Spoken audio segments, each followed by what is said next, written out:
Hey, what's going on, everybody? My name is Mike Toledo, and I'm going to bring back a visual podcast. So if you are the type of person that wants to watch a bunch of dents being taken out left and right, this video isn't going to be for you. However, I am going to be talking about some dent tools that don't suck and a latest tutorial video I've been doing live on YouTube and on Facebook. So check it out. And I hope you like this podcast, because if you are a very sincere, passionate PDR tech, you'll want to watch this. If you're just a DIY, you may not want to watch this. So you are excused if this isn't going to interest you. Meanwhile, sit back, relax, and let's check out this podcast.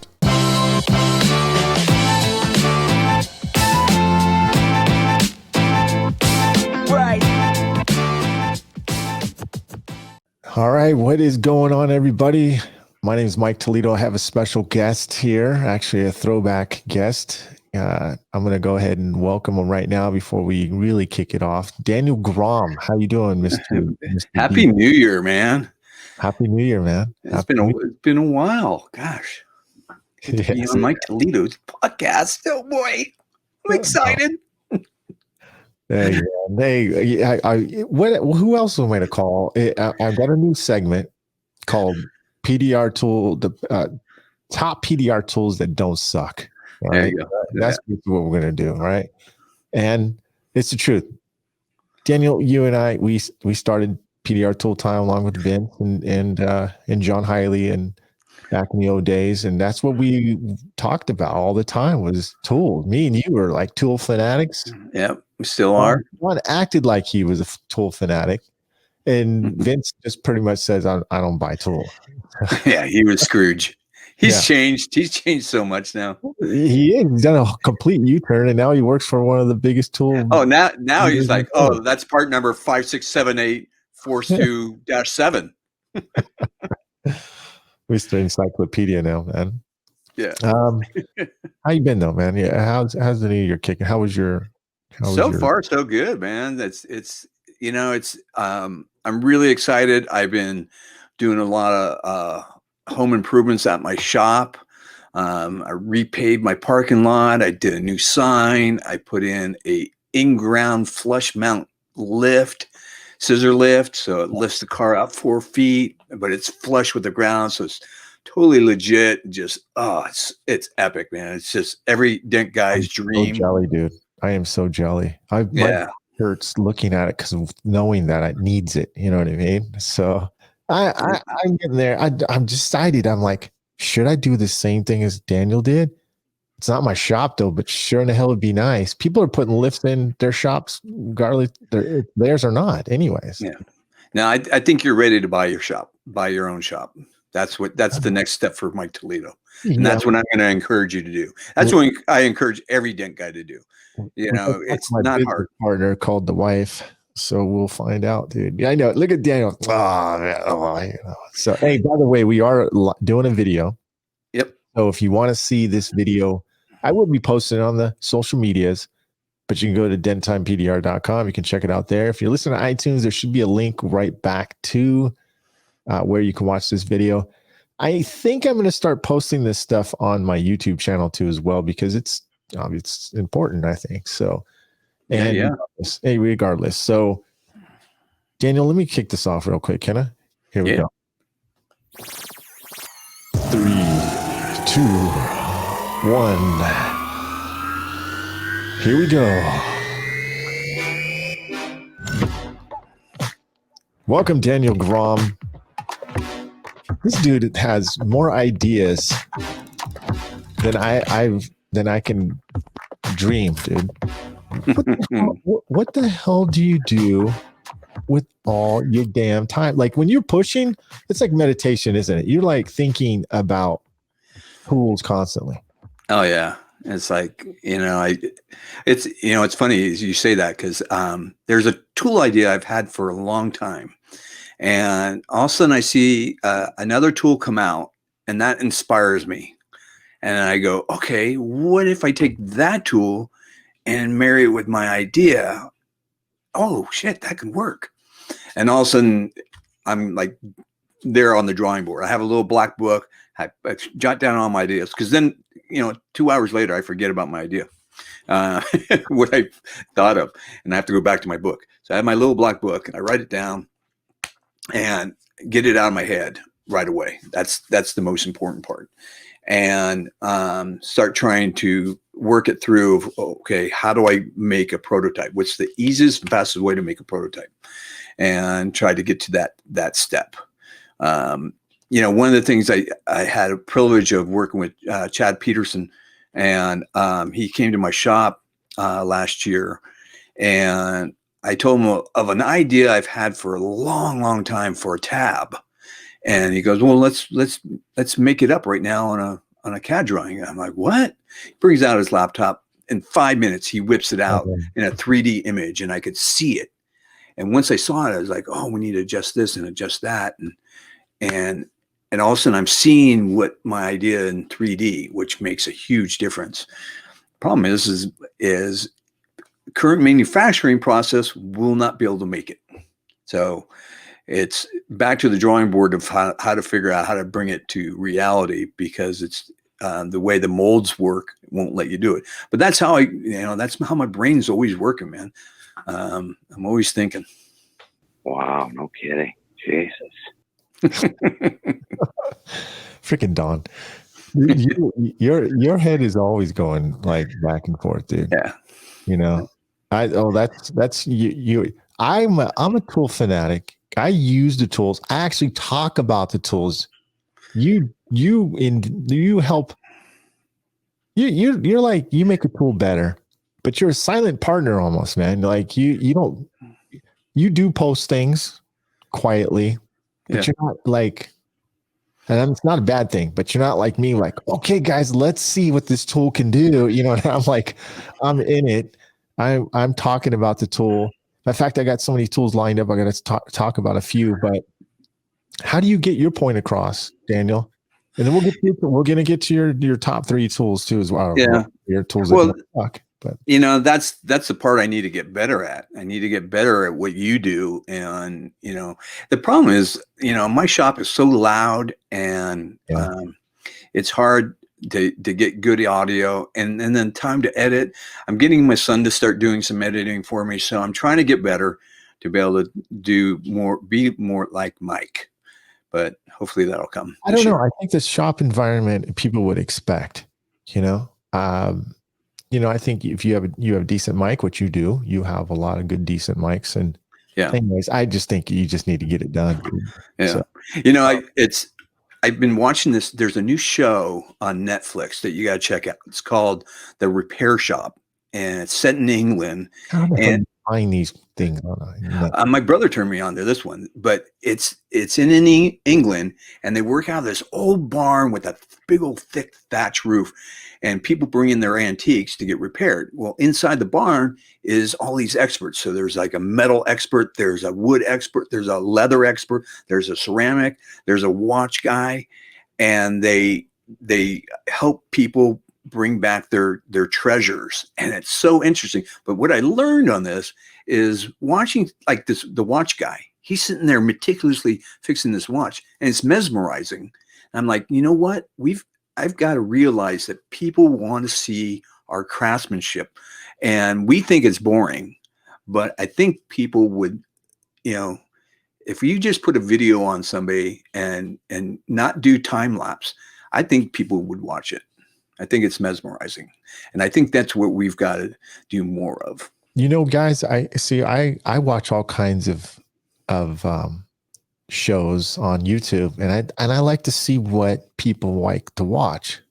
And there's this one guy, you might have heard him already. A lot of you probably already have. And I like to keep my cars detailed, and stuff like that. So I started watching this guy called Obsessed Garage. Matter of fact, he was in Florida too. Well. Right? I watch him. And all he does is washes his cars, and he talks about life, and he'll talk about something. He'll just go off like on talking. And I'm wondering why people are watching. All of a sudden, I'm into his freaking what he's doing. He's not doing much. He's just going around the car, and he's got 2 cameras set up. No action, really. He's just washing the car, and and talking about his little soaps and, and yada, yada. I'm like, dude, what we think is kind of like what we thought would be like super boring isn't to people, Right. So today I meant to call you, try to get you to come on. I was doing a poll right today on that new, perfect poll. Oh yeah. So I decided, what, I'm going to go on Dent Trainer and I'm going to freaking post it on there because it's more tutorial-ish, I kind of just want to, I give so much love to Dent Time, my page. I don't go post enough on Dent Trainer. So I decided to go live big poll, right? On Dent. 223 views at once, 73 shares. It went crazy. And it took a long time for it to get a good, perfect poll because of the way I was setting it up. It was back and forth. But that just goes to show you, right? You never know what draws interest to people. You just don't. You just don't know. My biggest advice, though, I think personally, is do what you love. Don't worry about what other people don't, and just do your thing, and you're still, because if you're trying to do it for other people to get the attention, you'll never get that attention. Yeah. So, you know what I mean? So moving on. Yeah. I want to hear, and we're not always going to do top 3, ladies and gentlemen, but I want to hear some PDR tools that don't suck. Daniel, what's one of yours? First one that comes to mind is an accessory, and we all need this tool. Everybody does. And up until now, all the tools out there have, and it's a door jammer. All door jammers have one failure, is it comes off. This one. Yeah, but all the other door jammers, they come, when you're trying to put it on, the part that latches onto the car part, onto the inside of the door jam, it always falls off when you're trying to put it on. This door jammer by Willie Quick, they're a little small. What do they call it? They call it the blue W key door jammer. Nothing really special. I love this thing, dude. It's lightweight, and I love that. It's small, so it fits into your toolbox for your mobile guys. But it's the hook, because it has a C hook on the one end. Yeah. When you're latching it onto the car, it doesn't come off when you're trying to put it on. And I love it for that. That it's quick, it's super easy. Couple twists, locks in. You push that button, you lock it in the other way, and you're done. And I have all the other door jammers. I don't use them now. I just grabbed this one. In fact, I want a second one for my mobile. What I would like to see them come out with one is a longer one. So because sometimes I just wish I had a little bit. Sometimes, not all the time. Well, they do have the longer one. They do have a longer one. Where? What do you mean? They have the hood jammer. You can use that. It's the same thing. Hood jammer. They have a hood jammer one? Yeah, they have a longer version of that. Oh, I didn't know that. That's good. Really? No, I'm serious. I didn't know. Huh. Okay. I thought this was they replaced this one with that this one with that. No. Oh, in fact, never mind. I'll take that back. I do know it. Hudson asked them to take the longer one and make it even longer, and they made him a extension for the longer one. So now you can use it on hatchback. Like when you're standing up, it doesn't get quite long enough. You have to, put down a seat and sit down. But so he got an extension, but they're not selling it yet. So we're hoping if we tell enough people that people will start asking for it, that they'll, put it on the menu. So it's kind of off menu kind of deal right now. Well, I really like it. And if you listeners are a listener, if you're a Dent Trainer member, you can get a discount. You just go on to the discount page, you fill in your form for Willie Quick, and they'll issue an offer. Nice. So, second one, what's the other tool that doesn't suck? So I've been really, really getting into using Glexo a lot more. In fact, I'm getting really, really good at it. And Kiko has their new. No, that's not it. That's not it? That's not it. Okay, where is it? Go back. Let's go to glue pulling, right? Cold glue. So being their cold glue. Yeah. Okay. It would be. These? Nope. No, go up one more. Uh-huh. Right. Right? Yeah. No, go back. You had This it. one? This one. Yeah. Okay. Yeah. I know these ones. Yeah. Yeah. And so for guys wanting to get in at an entry level into Glexo, this is the way to go. This did is a video on inexpensive. Yeah, $69. It's inexpensive, but they're small tabs. And then I married it with their little 1-pounder slide hammer, which I really like. And I usually just use the smallest one with it. I have it set up as my finishing tool. So I'll use that. And it's important to use just the right amount of glue. You can use too much. And if you use too much, you don't get that snap. Yeah. So and you do less that is better. out of the tabs, though. Personally, I like the ones with the little indentation around it. Yeah. I feel like it holds the glue much better. What do you think? Yeah, I agree. And it's unbelievable what I'm getting out. Today I had a $1,200 rail on a Kia, and it was probably about 12 inches long of just random dents. But it started with one big and then it kind of trickled down. And I Glexoed the whole friggin' thing. And I ended up doing 3 glue pulls on some just pinpoints to get the pinpoints out that I couldn't get out with the Glexo. I have a question to ask you just after this, but I'm going to give some little highlights on these tips, though. Smooth surface. Each tab features a smooth surface, allowing for maximum adhesion and pull strength when used with cold glue. The blue material, Kiko's signature blue material, offers legendary durability with a moderate amount of flexibility, making these tabs suitable for pulling a variety of dents. Tight-fitting caps, silicone caps, are tailor-made to fit each tab, keeping your cold glue clean and debris-free.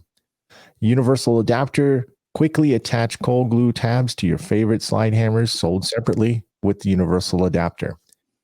That universal adapter, that cap is a lifesaver. I mean, gosh, how many times have we tried to put our glue down and eventually it seeps up if it's a hot day, or like you said, it picks up debris. Yeah. Now I'm finding this time of year it works especially well right now. Yeah. I'm getting harder pulls. I'm taking out door dings. I'm taking out door dings. I mean, I laugh every time I use it because I'm like, I feel like I'm stealing money. Yeah. And so that brings my question I was going to ask you earlier. I mean, Daniel, do you find it sometimes that we have too many choices? I mean, does it make it too much, too conflict? Oh, no such thing. No such thing. I mean, honestly, I like you said today, well, we're going to get to the next tool, but I'm not going to say what you're saying, what your new tool is talking about, but I don't know. I kind of feel, I guess people in our position might feel like I do, but that's why they depend on us. Like, hey, we need a new type of tool. Like, this is why they're listening to this, like 3 tools that don't suck. Right. Yeah. I don't know. Can it get confused? You think it'd never get confused? What about, haven't you like forgot about a tool? Oh yeah. That is the problem. Okay. All right. Yeah. You get done with the dent and it took you twice as long. And then you go, man, I had the right tool. Why didn't I think that I had that? And I think that comes down to tool organization. And that's the vein of our business, is trying to organize our oddly shaped tools. Is like, the quest that nobody's ever reached the end of. Yeah. You've gotten close though. You've I'm gotten going to close. go with one that you actually suggested to me a while ago, maybe last year. Yeah. I didn't get it, but you don't emphasize. You barely chirp in my ear. Hey, you need to get this. And that's it. That's all you say to me, right? You don't emphasize anything else. But anyways, long story short, I remembered I was watching Obsessed Garage, right? And he was, he has an EM1. You know what an EM1 is? It's a Honda Civic like mine. That's exactly what it is. It's the Civic Coupe. And he spent like $120,000 rebuilding this car, dude. He like super crazy, dude. So I'm like, what's he getting? So I'm watching him take away, he's putting these new headlights on. And he's like, he goes, I got this kind of tool to do this. I got this kind of tool, but I always go back to this tool. And I'm like, what is it? And he's all, it's a skin wedge. The skin wedge is and it's a super thin metal R&I tool. Yeah. Right? Like you show me, it's like a fingernail bent up, a metal one. And you think just by looking at it, like, man, that's going to do damage to a lot of things that we try to take apart. Yeah. It doesn't, man. No, it's smooth and thin, dude. And it's great because plastic sometimes isn't strong enough, and you just need like what are those? I think it's the Chevy trucks, or there's a couple. Yeah, Chevy trucks, I think, have a cap, and it's harder than heck to get that cap out, and it's the only tool that works. I used it without destroying the cap. I used it today, and I'm going to share the screen right now. There it is, ladies and gentlemen, $18. Black Friday was going on sale for $10, but $18, man. Oh, it's on Amazon. And it saved me. Look how thin that is, dude. Like it is thinner than your fingernail, dude. And it took out these pain in the butt clips that you try to break. Even the O-ring tool isn't as good as this, man. Not even close. Because this thing's just, it's a monster, dude. It's super strong, and it doesn't tear up the any of the panels that you're trying to, or the clips. It's a great like partner with your clip puller. So yeah, Snap-on sells it under Blue Point, just in case you need it like now. But I guarantee you this is a lot cheaper. Yeah. I definitely would go with get a skin wedge. That's a tool that doesn't suck. It's not exactly made for PDR, but it's made for us guys. It's made for R&I. Yeah, that's exactly what I mean. But that's something you have to get in your R&I kit. I mean, you will thank Daniel and me later. Well, you probably won't, but but you'll be happy about it. So anyway, yeah. Like when you're taking the top cap of a Chevy truck or a Ford truck, you can slide that up to push the little tab to get the tabs off without breaking them. Works really well. Okay. So what's your next one? Next one are the Tequila DG door handle tools. This one. So yeah. So it's a set of three different diameters. And they're spring steel, and some guys don't like spring steel. Like like Vinny? No, he's kind of been saying he likes it more. Spring steel, you're going to get flex out of it, but it's predictable flex. Here's what you don't get and I think spring steel is superior on a twist tool, because if you go to stainless steel on a twist tool, you can murder it up and you'll never get it back into the original shape. Spring steel doesn't do that. So it does have predictable flex to it, but it's, like I said, predictable and it's something that you can get kind of used to. So let's describe this thing. It's a double bend shaved pick, right? Is that what you want to think? It's if you're familiar with the tequila type of, like, maybe they're ice picks. Yeah, they're kind of like picks. Yeah, the ice pick or a little bit like the curved, tools that they have, the bent ones.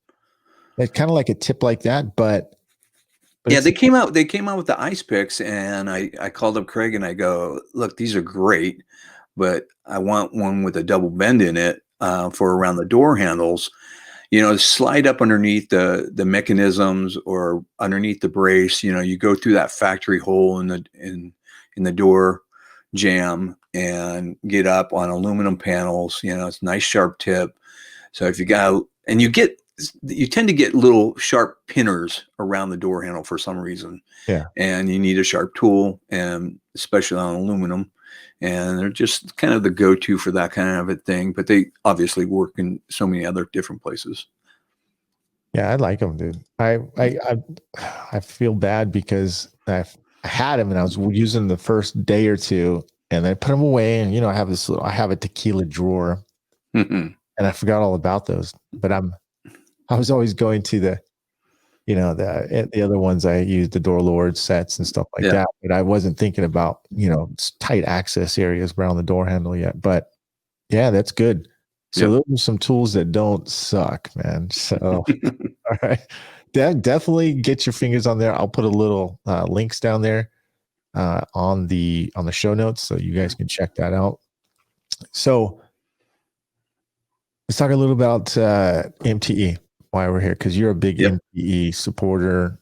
Well, some people aren't going to go. They have concerns, and I get it. I believe that I already had it. I was exposed to a person that was confirmed to have it, so I'm pretty sure that I had it. So I'm not as concerned about myself. But I just went on vacation up in Tahoe, and it was the best vacation I ever had. We went up there right after Christmas. I had the whole hotel to myself. We went skiing. There was nobody there. We got private snowmobile tour. And I was like, this is great. I'm going to travel more during the pandemic. So I'm kind of thinking that MTE is going to be a little bit more like that. It's obviously they're not going to have as many people. Right now, predictions are right around 1,000 people, which is a lot like what Vegas was. And Vegas was a blast. Wouldn't you agree? It was a blast. Yeah. Let me ask you this, because you have more insight than I do now these days on that. How are they planning that out? Like, far as is the room going to be the same size? Are they going to be allowed? How many people are going to be allowed inside? Let's just say there is 1,000 or 1,500 people that show up, and you guys know that everybody likes to be first in the morning to get their tools. Yeah. How do you think that's going to work? Honestly, I don't think it's going to be much different than what Vegas was like. They're saying that they want to limit people or whatever like that. You know what? I believe in, hey, don't treat us like children. We know the rules. We've been doing it for long enough. We get it. We can all be responsible. We can all wear friggin' masks. No big deal. I've got a little face shield that clips to my hat, and that's what I wear when I'm doing an estimate around customers, because my glasses will fog up. It's made by Rawlings, and it goes right. It fits right onto your baseball hat. So that's what I'm going to be wearing. Hopefully, if they allow it, and that way people can see my face and my facial expressions and stuff like that. That's the part I miss. That's the only part that, I want to see some of these facial expressions. And, but I think it might be even a plus. Every year, what do we get when we go to MTE? We get convention flu every single year. Last year was the worst. Yeah. And so, all these things are going to prevent me from getting the convention flu, which I'm fine with. What do you think? Do you think yes, I talked to Vince. Vince talked earlier. I think it was this morning. I think we talked. What are the chances of them canceling it? What do you think? Not in Florida. I think Florida, they've been kind of the leader in not, shutting things down and keeping things open. So I really don't think they're going to, personally. Do you think it's fair to the vendors that that Florida is, well, not, I guess it's Florida because I guess how it works is that it's based like kind of like an insurance thing, right? Because MTE can't technically cancel. It's not, they can't cancel. That'd be like quitting before you got fired. So because you can't get any benefits if you just quit, right? Yeah. So that's pretty much how. They're probably place, don't you think? I would definitely take the travel insurance out when you're booking your stuff, and take those precautions because anything could happen. They could have a huge outbreak. Who knows? It's just things have been unpredictable. So I would say go ahead and get the travel insurance, and if you. I think if they're going to cancel it, it would be probably within the next week or two, the latest. If they don't cancel it after 2 weeks, I think it's going to be on. For sure. I mean, they got the vaccine out, and they're getting it out more and more, and so I think people see a little bit of a glimmer of light at the end of the tunnel. So I think it'll be fine. Well, your new president is going to be, he's on board. You're all happy about that, right? No. Look, that's your fault. I tried to get you, man. That's your fault. You're in California too, man. So suck it up, dude. Suck it up, man. Yeah. Okay. Why do you think everybody's leaving? That's crazy, man. Yeah. Well, Mr. Daniel Gromm, I appreciate your presence. I appreciate you taking time to come on. You did a double podcast. You did your own podcast, the PDR Tool Time. You want to give any shout outs over there? Dude, I just always love spending time with you, man. I love you, brother. You're a great individual, and you do the industry proud at all times. You hold things to a higher standard, and we're all into this to make the PDR world a better place, and we try really hard to do that. And I hope you guys appreciate everything Mike does. And we try to bring you the best information, and try to make your lives better and easier and more profitable. Wow. Thanks, man. Thanks for the kudos, man. Check Daniel Gromm out and the crew at pdrtooltime.com or iTunes or all that. You're on Spotify and all that stuff now, right? We're everywhere, man. Everywhere. I'm everywhere, man. Mr. Gromm, thank you again. All right, buddy. Dude. I'll see you, brother. All right. Later. All right, man. Bye.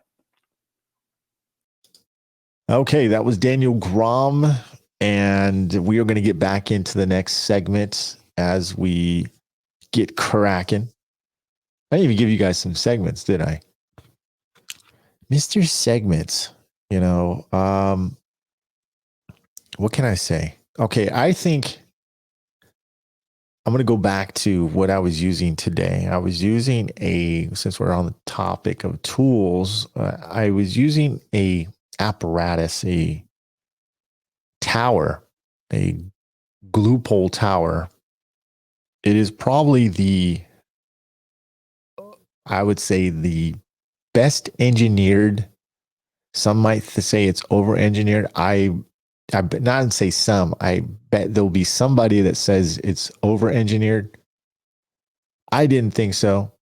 Matter of fact, I can't wait. I'm going to use another one. It's not, the dent's not even so severe as I did it earlier. You can check it out. I'll put a link to as well to the live poll I did.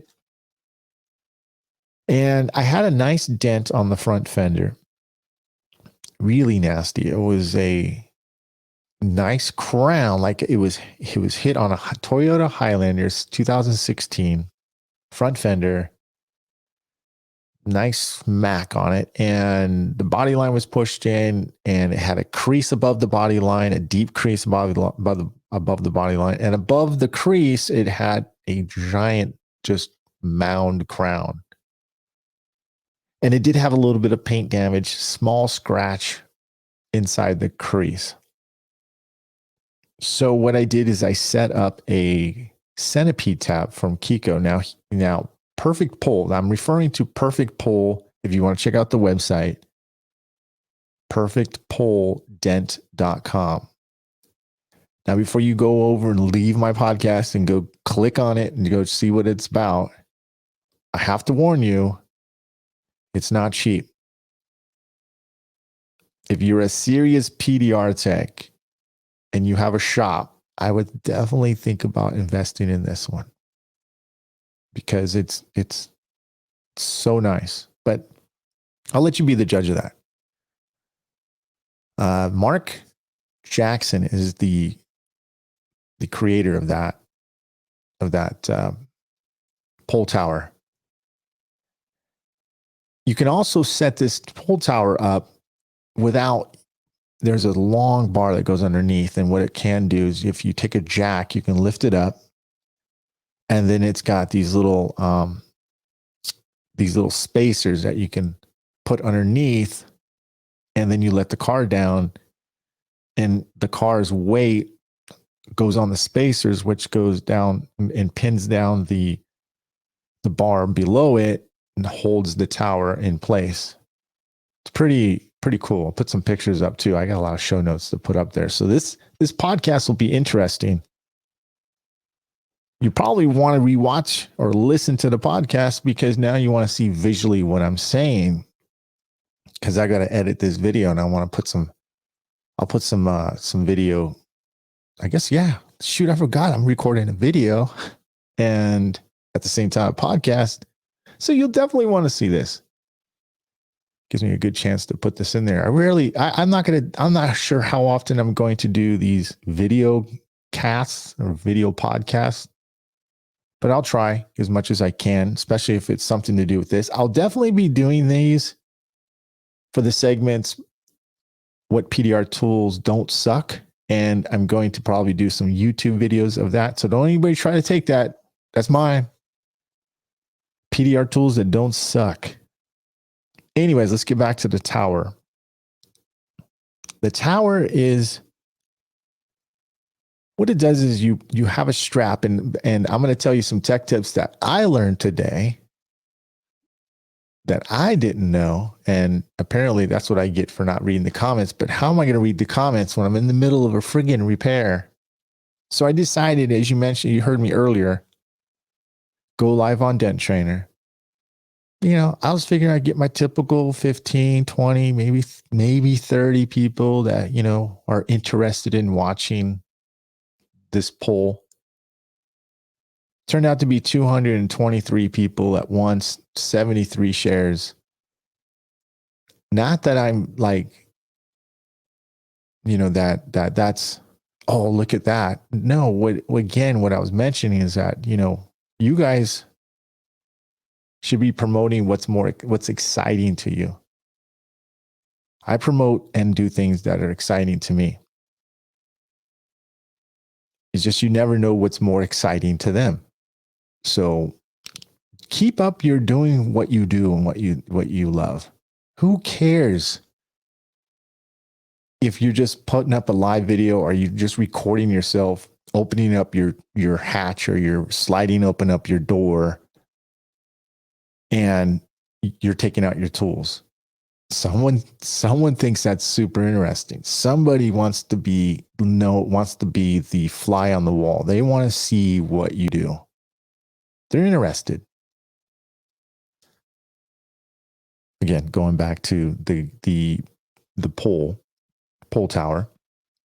So I decided to put the tab, a centipede tab, on inside the crease. I'm pulling it, and snap, that friggin' that rope ratchet just went flying. Not really super close, but close enough to go, whoa, I got to watch that. I kept doing it 2 or 3 times, but my head was way over this time. I was not going to get even a chance to lose an eye or get hit with it. Because when that thing has so much pull power that it snaps, the glue will pop off and go wing right by you. So everybody is chiming in. I think they're yelling at me, hey, put a towel on it. Put a towel on the rope.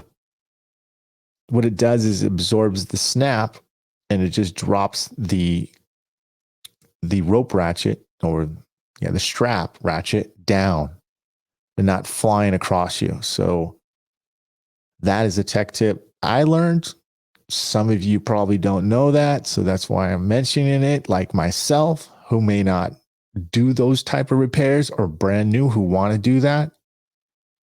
And honestly, I'm glad I didn't put my own car. There's a way that you can flip it around and you can use your own vehicle without having to use the bar on the bottom. You'll have to see what I mean. And that would have maybe hit my car and damaged it. So putting the towel on the strap while you're ratcheting, in case it pops off, you're not going to hurt yourself. But so I decided to do some more pulling. So we decided the edge was really bent in, like really crazy. And so I wanted to pull that edge back, see if that would help. Put the strap on, put the glue on, strapped it on, pulled it. Voila, pulled it right back, pulled the edge back. That took some pressure off of everything else too as well. Then what I end up doing is taking a flat bar. At first I was going the dent dial down the front fender, but that didn't really give me enough leverage. Then I was trying to go underneath. That didn't give me enough leverage. Some leverage, but not enough. So I didn't have the 30-inch and I didn't have the 35. 35 I gave to one of my techs. So I didn't have a 35. So I had the newest Anaconda, which is the white one. I think it's about 32 inches, 33 inches, somewhere around there. And that has it almost looks like a ski. And I was able to push with that. And I used the rubber ball because I wanted to push as much metal as I could without jeopardizing any push marks. And what happens when you have push marks, ladies and gentlemen? You've got to tap down those push marks. And that sucks because that's unwanted or unnecessary cleanup at the end. So I set it back up. And I have this on video, ladies and gentlemen. I had a 2-camera system. It's not as good as I normally would want to because there was a lot going on. I was trying to do live video, but you'll get this point. It's really good, in my opinion. I think you'll like it. But I had to go attack it from the underneath to push some of the low out to help release the crown. And then I would tap down the crown. And then I would push right inside the crease. And I had to go switch like between those 3 areas just so I can get it little by little, lay it down more and more and more. I use pivot tips to tap down in the early stages of the crowns. Then as I needed to get more precise, I would go to the R4. And then from the ball pushing, then I'd go to a Ultra cherry cap, then the R4, then the midpoint, and then a plastic sharp. And then right now where I have it at, because I'm not done yet, I have it at the stage where I'm going to take a Reaper, a Door Lord, a pick, stand liner. I mean, I have a few tools that I'm trying to debate which ones I want to use. Matter of fact, as I'm thinking right now, I knew there was a stand liner that I needed to get, and it's called the J hook. And I just cut the handle off. And that's why I didn't think about it today when I was going to do it. But the J hook tool is probably the one I'm going to use tomorrow to finish. It's the same tool I was using to finish up the Forerunner. If you check out that one on Dent Trainer. Anyhow, that is where I was at, a stage. Between all the little things in between, that's how I was doing. Now, here's something to think about. Now, I was mentioning this earlier on one of my live videos that I was doing. And I'm going to mention it again because it's worth it. It's worth saying. When you are going to do a big dent and you have a picture of it, maybe a video clip, which it's rare, but we'll talk about that too. I'm going to put that in my note right now. You should not attack a big dent the same time you see it. So what that means is that you really need to marinate on the dent. Think about how you're going to attack it. The more time you have to think about it, I believe the more prepared you're going to be, the more slower you're going to go, and the cleaner it'll be. You have to understand that when you are pushing a dent, again, I think I mentioned this before, your first 5 to 10 pushes are super crucial. It's going to dictate how well that dent's going to start going. If you're making 1, 2, or 3 high spots and you're not realizing it yet, it's too late. Now it's 5, 10, 15. And now you're spending you guarantee yourself another half hour to an hour cleanup at the end. Don't go too big, too long. Don't go too sharp, too soon. When I'm looking at that dent, I was like, okay, I'll pick up the tool and I would do my pushes. And I go, nope, this is still too sharp. Yeah, it's still too soon. Because I'm reading the panel, and yes, it's moving, but I'm also putting high spots. 1, 2, oh shoot, I got to back off. Bing, bing, bing. I fix it right away, start over. Because when I fix it, I give myself another good chance to do it right. If I don't fix it, I got 2 chances. Just like I tell my students, and you guys are probably about to friggin' finish my words. Those 2 chances are slim and none. Stay clean. Stay clean. Hashtag keep it clean. You have to keep it clean. It's for your own benefit. If it starts looking messy, like reset it to where it doesn't look messy again. Let me talk about resetting. Resetting can be either you are tapping it down, like getting all the highs out, like you don't see any more highs, or you reverse reset it. Means you push all the lows into one high. You can't beat it, join it. Now, I don't mean like a whole, I'm not referring to a big giant section. I'm talking like an area of a big dent. Or maybe you have one dording, like one deeper dent, and it's starting to get messy. Well, what is more dominant? Is it the highs that are more dominant, or is it the lows that are more dominant? Do which one bothers you the most. There is no right or wrong. The only thing that you need to pay attention about, if it's right or wrong, is if you are contributing to the problem. I mean, if you got a crown and you're tapping it and you are making some serious lows, well, it's telling you, hey, motherfucker, you need to start pushing first. So, oh, shoot, let me push. So you start pushing. And then you go to tap it.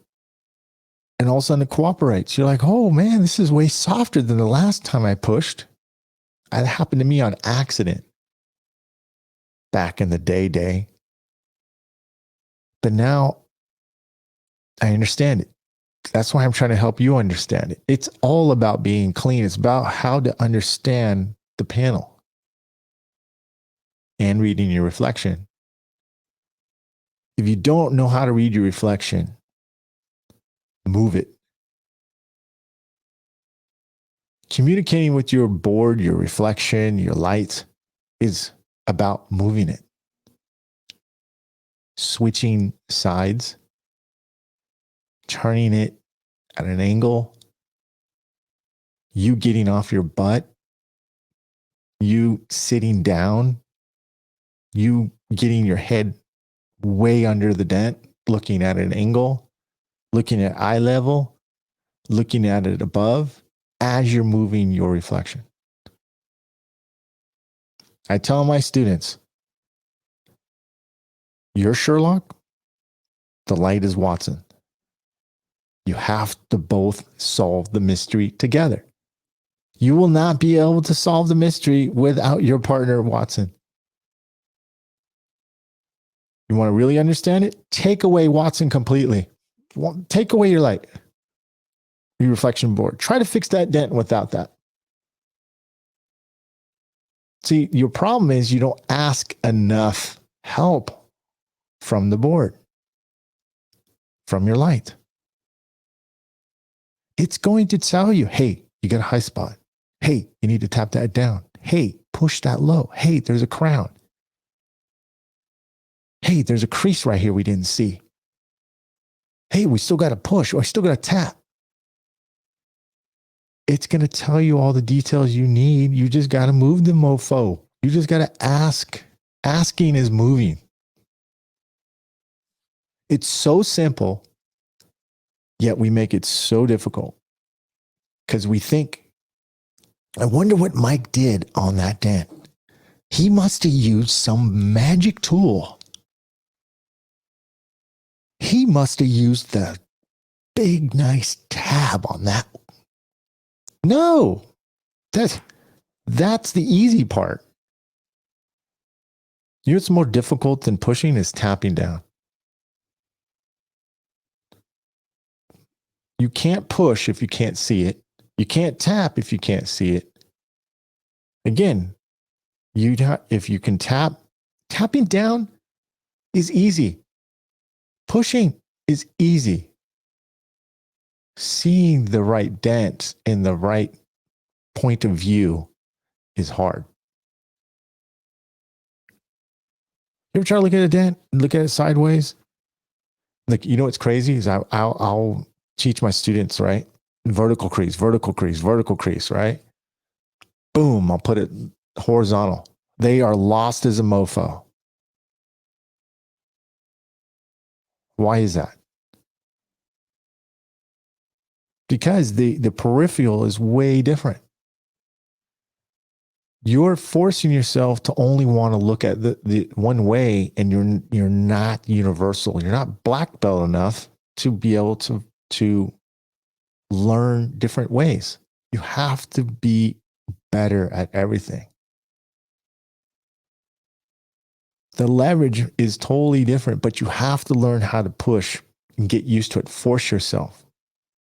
It's like if you're self-taught and you never really forced yourself to go left-handed, you're going to struggle. On a dent that's on the right side, or excuse me, on the left side, and you're using your arm going across your body trying to push when you know you should be pushing with your left hand. Anyways, I'm just talking about some of the most common hiccups with students. It's crazy. Just move your board. And I think that's still the same thing. Why do you think if you ever noticed hail techs, good hail techs, they have two lights. Number one, so they don't have to move the one light as much. Two, they're cross-checking. They're getting a different point of view. It's like two helpers. Remember, it's two. Now you got two helpers, two Watsons to help solve the mystery. More light is great. You don't have to be a hail tech if you don't want. I mean, you don't have to be a hail tech to have more lights. I use the overhead lights in my shop. They look exactly like lines. That's my second helper. And in fact, it's the real truth. It's too much the truth. I think I'm done half the time. Well, I'm working on the hood, good sideways, look over. I'm like, dang, because that light is far away and it's showing me way more detail. Move your board far away. Move it to judge level. You know what I mean? Like when you move it out, you're at judge level looking. You're at critique level. You know, it's easy to like put it super close. I don't see nothing. Here's my thought too, is yeah, you might get away and you might get paid from the customer who thought at first was really great job. You go, you leave, the car's outside or wherever it's at. They bring it in, they park it in the garage. All of a sudden they get out of the car and they go, what's that? They see a giant flicker.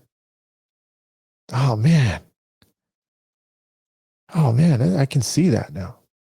Or how about this? They go to a grocery store, they park the car at the parking spot, they get out of the car, they go do the groceries, they come back. What? They see the reflection of the parking ground against the area that you worked, and they see a ripple. Most people were like, it's not a big deal. Some people are like, I ain't calling that guy back. He didn't do as good work as I thought. That's the thing you got to think about. How many customers that you fixed that actually don't call you anymore? Because maybe they say it's good enough, but I'm not going to call them back. I thought it was going to be better. I'll call her back. My point is that if you would have moved that board, like if it was on a parking lot or a top light or any type of reflection around it, then you probably wouldn't get that problem. I'm not saying you're having that problem, but act like there would be a problem before you pack up,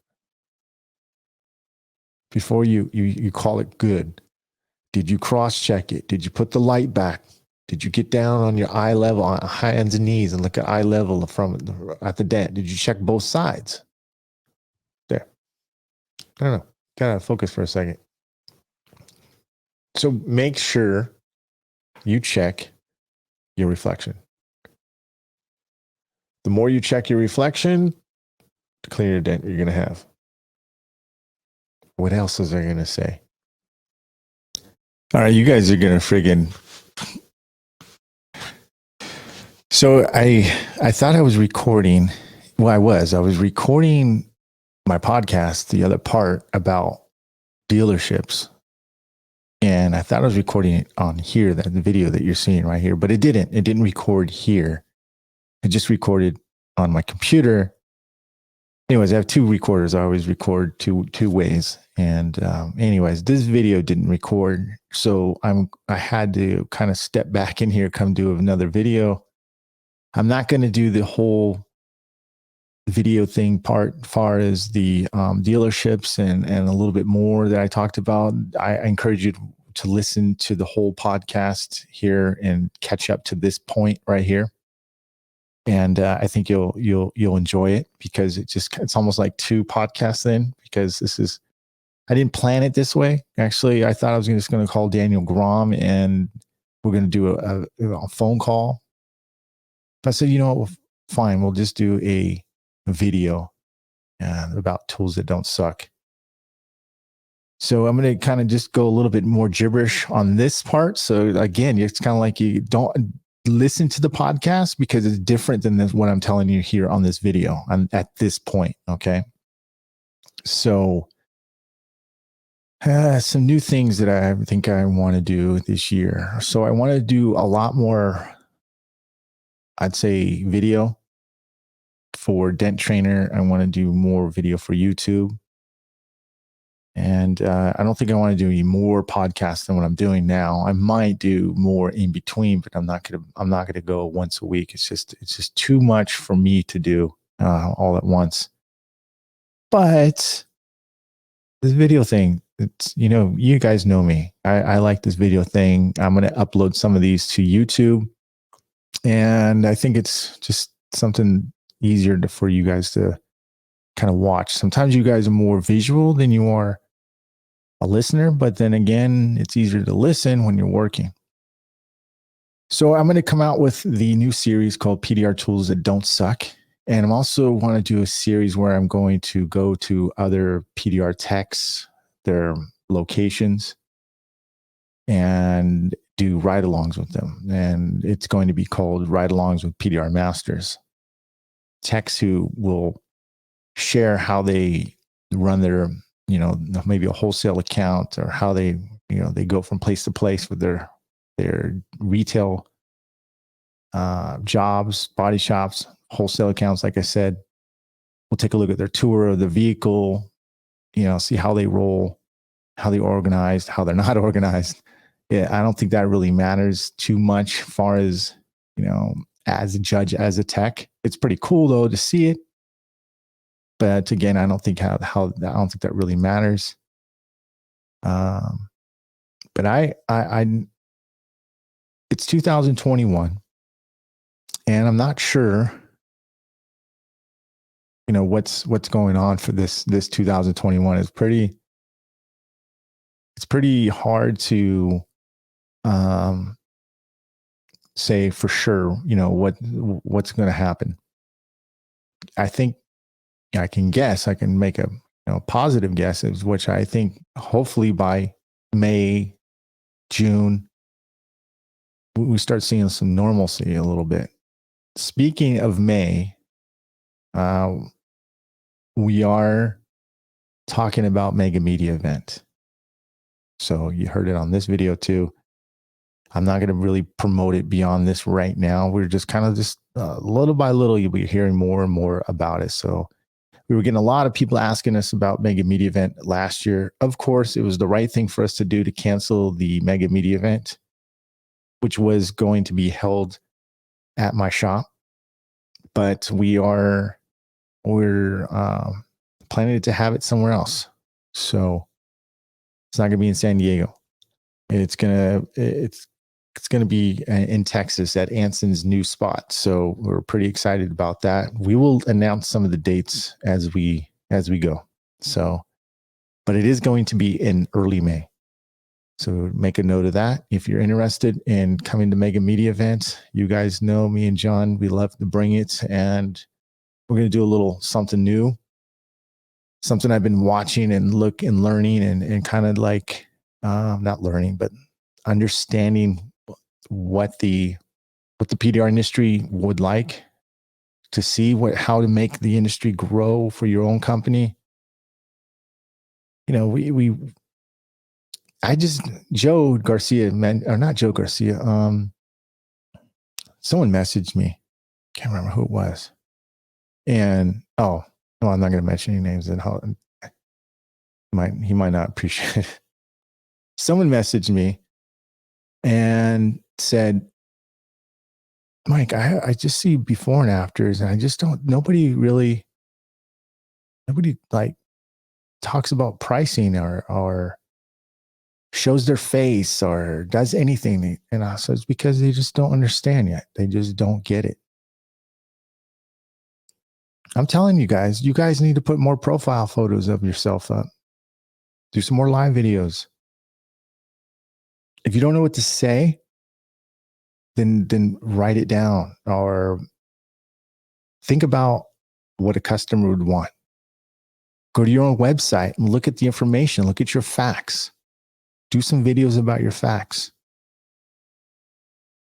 Do a video about what this tool does. Do a video about your favorite PDR tool and why. Remember, don't do it because of the viewer of the PDR industry, even though most of your likes are other PDR techs. But if you'll get, here's the deal. You get more likes and more attention when you do it for your customer. Guarantee you. Because you know what you're doing? You're inspiring and educating the rest of the peers about their industry, about giving them some ideas about how they can promote their company.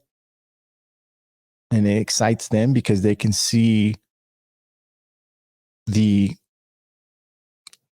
affirmation about what you create and what you do. And it's not about them. It's about your customer. Oh, that's what he uses that. That's cool. Again, if you think about the customer if you think about your customer, how they think about PDR, I think you're going to get a lot more ideas if you think about a customer way. a good way to think about is talk to somebody, one of your customers who do use your services. Hey, why did you choose me? Well, because I looked at your reviews. You post a lot of pictures. You seemed honest. All right, thank you. I appreciate that. But what is there anything that interests you to why you went for the PDR? Oh, it was fascinating. I saw a video of a guy, pulling a dent and yada yada. So take notes about what interests them. I do it all the time. Yeah, I saw these instruments that you stick down the door and you pop it out. See, we didn't do our job right. You stick it down the window and you pop it out. I'm not upset at the customer. I'm upset that they saw somebody that didn't educate them well enough about what it is. That could have been me on my early videos. That could have been you. Remember, how do you do it? What does it cost? What's the pros and cons? Hassle-free. And not always cheaper than a body shop. Remember that. I need to put that more on my watch. I'm going to start doing that. PDR isn't always cheaper. It's just always better. Use it. I don't care. I come up with sayings all the time. I just want to let you know. I came up with, it's not just a job, it's an art. Way, way, way back in the 90s. We used to have it on our shirt. Then when I had a website, I put it on the website, my first website. I don't care. I didn't patent it. Everyone should use it because it's true. I look for sayings all the time that can work with PDR, like PDR. You know what I mean? Anyways, go to the other podcast. Go to the original iTunes podcast. It's about accounts, dealerships, how I stayed with my accounts for 25 years and how I think it's really important. If you want to get better, faster, you should think about getting some accounts, but you never, ever want to put all your eggs in one basket. Listen to that part of the podcast. I think you're going to think it's very interesting. And as always, I hope to hear from you or see you or listen. You can listen to me on on John's new podcast. He's got John Vadine from Dent Reaper. He's got a new podcast there. Anyways, I'll put his podcast up here. I'll do all the promotions and all that good stuff. So check it out. Okay. I'll holler at you guys later. Happy New Year too, by the way. See ya.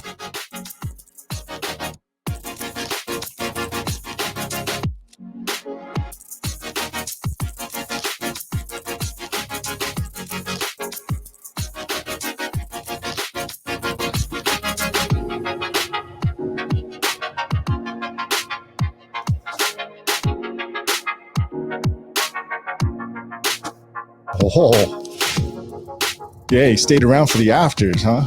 The trailer. This 50-year-old knows how to get down, dude. Trust me. Later, guys.